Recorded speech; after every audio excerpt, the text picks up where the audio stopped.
Hello, and welcome to the CDO Magazine interview series. I am Cory Carlson, and I am a leadership coach. And today I have the pleasure of talking with Yogesh Bhardwaj, and he is the Senior Director of GSO Data and IT Shared Services at Sensata Technologies.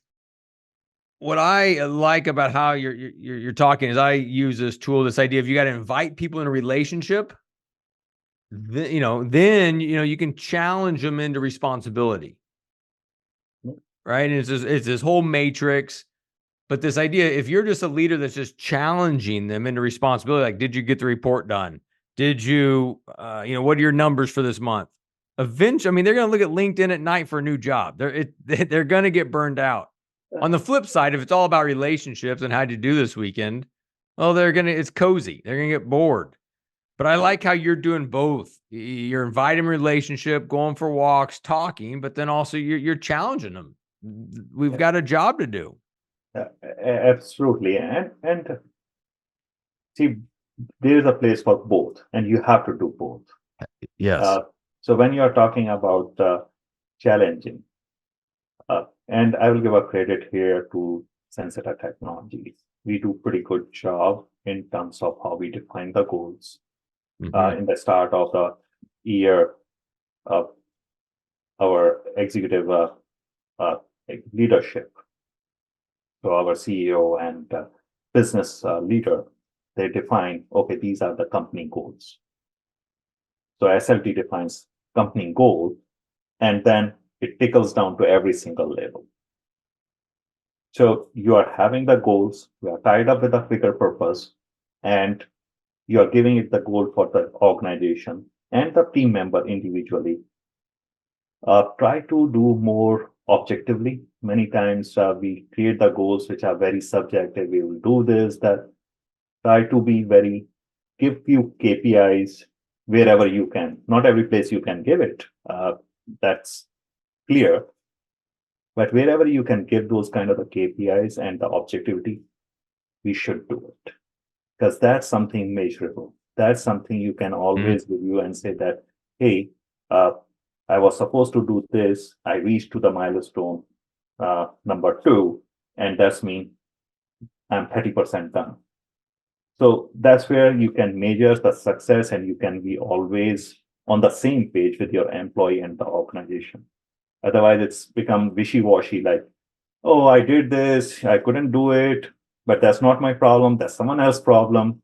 Then it's a problem for you as a leader, and of course, for the organization. So define the goals, review them periodically, and have a walk outside. I love it. That's good. That will take you forward.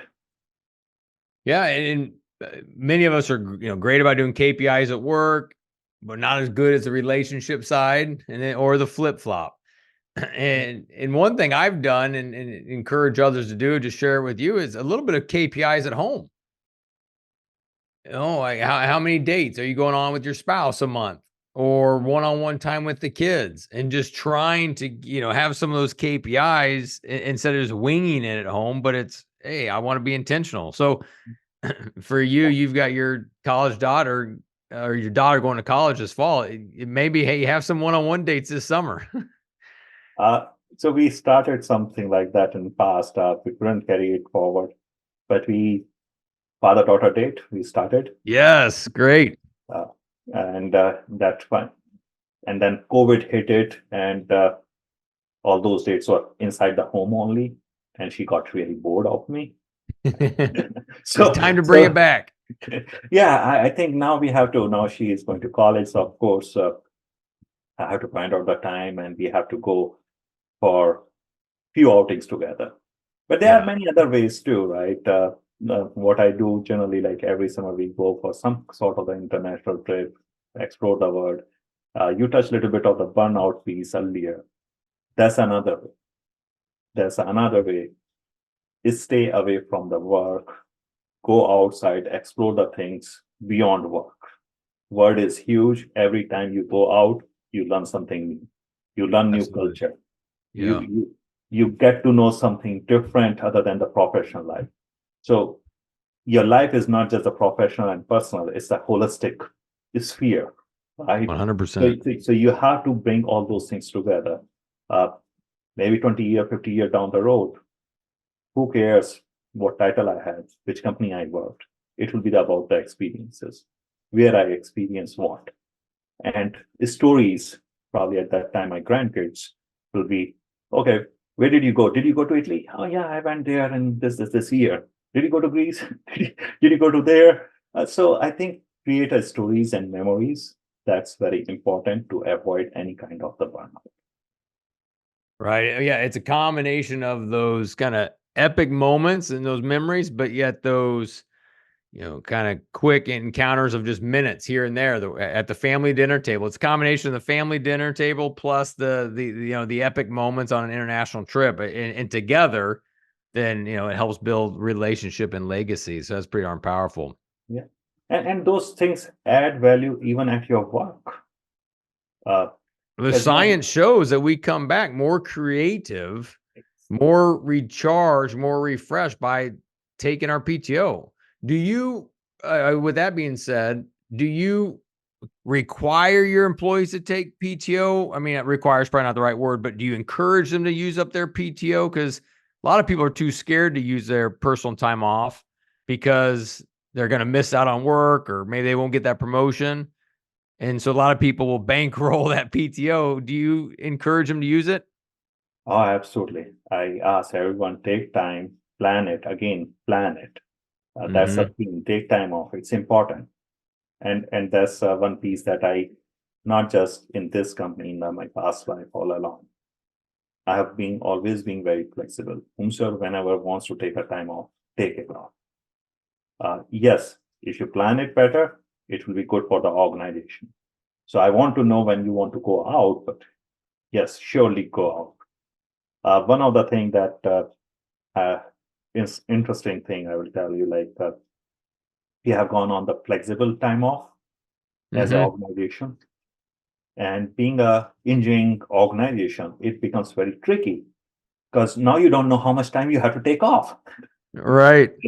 So, and that's what my manager and myself were talking about. We have to be reasonable, of course, but take time off. Every quarter, take some time off so that you can spend time with your loved one and re-energize yourself and come back. Uh, yeah, you cannot take 6 months off. Flexible time off doesn't mean that you'll be out for 6 months. Right. Uh, but people should take time off. It's add to your experience. It adds to your life. It avoids a burnout. And I don't buy that view that, hey, my promotion will get impacted or I will not be rated better because Mhm. I'm taking time off. Honestly, I haven't seen any such thing. And I don't judge people who are taking time off or who are not taking time off. Mhm. I I look for what the value they are adding. So if you're not adding value and you're not taking time off, doesn't matter what you want to do, you're not going forward. It's not working out well. It's not going to work out. Yeah, a lot of people have that, head trash. It is what they think is going to get them promoted or not, for sure. Yogesh, you value family, and it's been fun to talk about. You're also successful at work. I think a thing that's also interesting about your job, your role, is it's global. It's all time zones. Your staff is across the country. You've got a large staff of 80 that you've got. You're in control of or working with. How do you kind of know when to turn it on, turn it off, and you're at home and you've got the demands, or on the weekends? Like what does that look like? How have you established boundaries to keep you in check mentally and with your family? So I think it's not as complicated as it seems like. Mm-hmm. Uh, One thing that everyone should do is, and don't make yourself as a bottleneck of the things. Empower your teams, empower organization to make the Mm-hmm. decisions. So as long as you are having the right check and balances on those decision making, you need not to be 24/7 on the system. Yeah, there will be sometime there will be a call. Sometime you have to take care of the things which are not in your time zone. But you have to establish few ground rules, and you have to establish right level of the tools to empower your team. So generally when I talk to my team, and I call out few things. I call it out,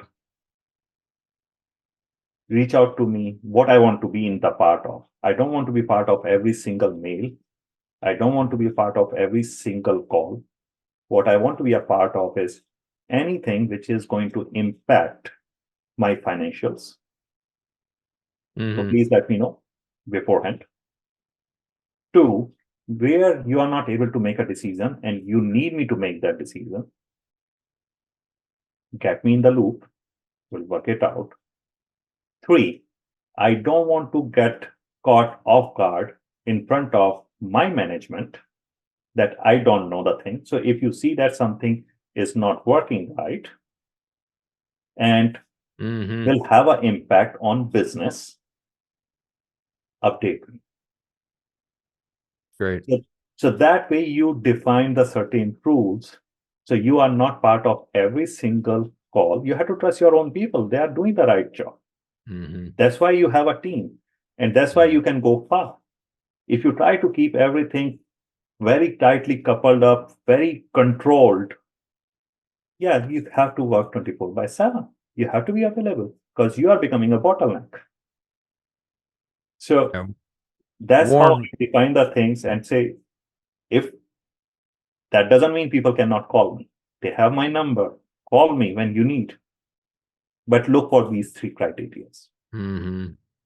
Warren Buffett has a quote that I love that says, great leaders create organizations that are not dependent on them. I cannot agree more. And you just live that out, and you used a word that gets thrown around a lot, but not necessarily used in practice. And that's empower. Are you empowering your team? And I think that's when you can have the humility to say it's not about me. Instead, you make the decisions. You've got your ground rules. If it's going to affect financials, if it's going to affect upper management, want to know those. But that's pretty powerful.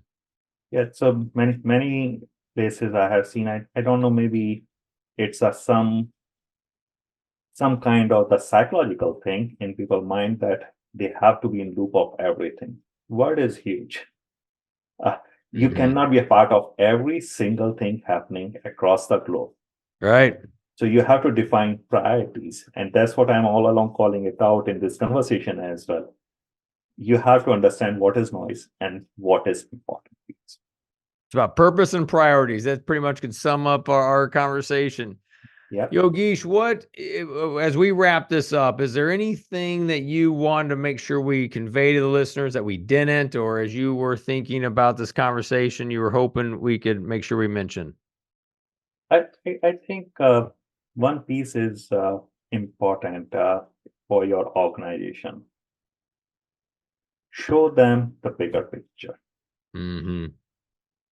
Give them the purpose. And give them the path, how it will happen. Because if you are just giving the big thing, talking big, oh, I will do this, I will change the whole world. Yes, all those are the noble things, but how you're getting there. Yeah. So as a leader, you have to unbundle that vision and the purpose for your organization. Okay, these are the 5 steps, we have to do it. And there may be over the time, we'll figure it out. Maybe there's a 6th step also required. So be true to yourself, be honest to your teams and transparent. And be ready to say that, yes, I don't know the answer for this question, but I will find it out for you. So as long as you are doing all those things, I think you'll be good shape, and you will be happy, your team will be happy. And as an organization, you will do the big things. Yeah, there's a quote that I like that people don't follow leaders who are always right, but they follow leaders who are always real. And so if you don't know the answer, I don't know, but I'll get back to you. Many times I say this thing to my team, I don't know.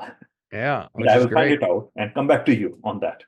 Oh man, so good. Well, thank you, Yogesh Bhardwaj, for joining me today. I enjoyed it, and please visit cdomagazine.tech for additional interviews. So, Yogesh, thank you very much for your time. I enjoyed it. I look forward to future conversations. No, thanks, Cory. It's also a pleasure talking to you, and I hope it's a value for your audience. I appreciate this invite. Thank you.